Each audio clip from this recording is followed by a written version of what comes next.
In 1932, Washington was under siege. The capital was surrounded by over 10,000 unemployed veterans of World War I from all over the country.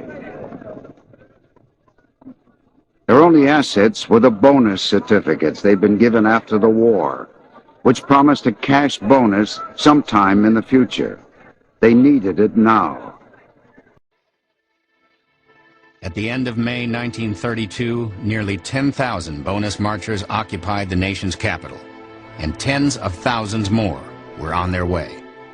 Washington to get my bonus, and I'm going to wait for it till I get it if I have to wait till 1945. What brought you to Washington? Why, to beat the undertaker, spend the money before the undertaker gets it. I know who's made this country worth living in. It's just you fellas. Look, makes me so damn mad a whole lot of people speak of you as tramps. By God, they didn't speak of you as tramps in 1917 and 18. No. Take it from me, this is the greatest demonstration of Americanism we've ever had. Pure Americanism. President Hoover was left to deal with the veterans when the Senate rejected their demands. The marchers had stayed, camped out in central Washington.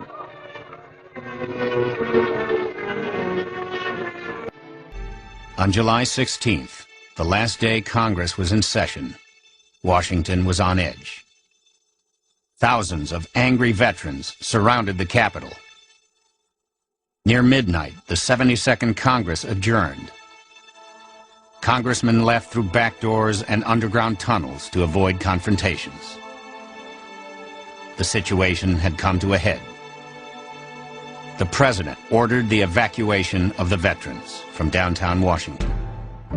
Now you bring in the troops. When MacArthur moved his troops to the affected area, he knew exactly what he was going to do. And he adorned himself in his dress uniform along with his major aide, Dwight D. Eisenhower. The force stepped off at 4:30 p.m. More than 200 cavalrymen spread out across Constitution and Pennsylvania avenues. Behind them came 400 infantrymen, followed up by tanks and armored vehicles. The cavalrymen, one of whom is Major Patton, have got their sabers out. The soldiers donned gas masks and without warning began hurling gas grenades at the veterans. The troops advanced, some jabbing with bayonets. It's war, the greatest concentration of fighting troops in Washington since 1865. I knew something was going to happen, that they might be attacked. And I had a press card, so I passed the police lines, and then I saw the soldiers advancing into the camp. And when confronted with this, the men all stood there and said, "Stand firm as long as you can." And they started throwing tear gas. Tear gas was just burning my face. I was trailing behind my dad, and he kept hollering, "Come on, boy, come on, boy." Marchers were choking from the gas, just like the battlefields in France. And so they're being forced out of their shacks by smoke bombs and tear gas, hurled by the troops who have been called out by the President of the United States. I'd never seen anything like it. They systematically went down the line, burned up all the tents and all the possessions of the people there. I was thinking of Herbert Hoover when this happened, because his election was in 3 months. I thought this would be the finish of Hoover. The orders of the President must be obeyed, and the roaring flames sound the death knell to the fantastic bonus army in the shadow of the beautiful dome of the Capitol of the United States of America. The veterans did not believe the country for which they had fought would ignore the plight into which the Depression had placed them. Many did not believe that United States troops would take the field against them. By early evening, most of the marchers had been driven across a drawbridge that led to their main camp. The president does not want MacArthur to cross the bridge.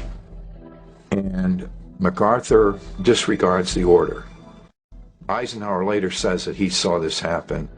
MacArthur says, I cannot bother with pieces of paper during a military operation. And so he crosses the bridge. All through the camp were scenes of panic. My dad says, let's get the hell out of here. The soldiers are going to kill us. Then troops began to set fire to their wooden shacks. One reporter wrote, the blaze was so big it lit the whole sky. A nightmare come to life. The president looked out a window of the White House in the direction of the fire, then retired for the night. And the roaring flames sound the death knell to the fantastic bonus army that ends so disastrously in the shadow of the capital of the United States of America. The morning after the bonus rout, public sentiment took a dramatic turn against Herbert Hoover.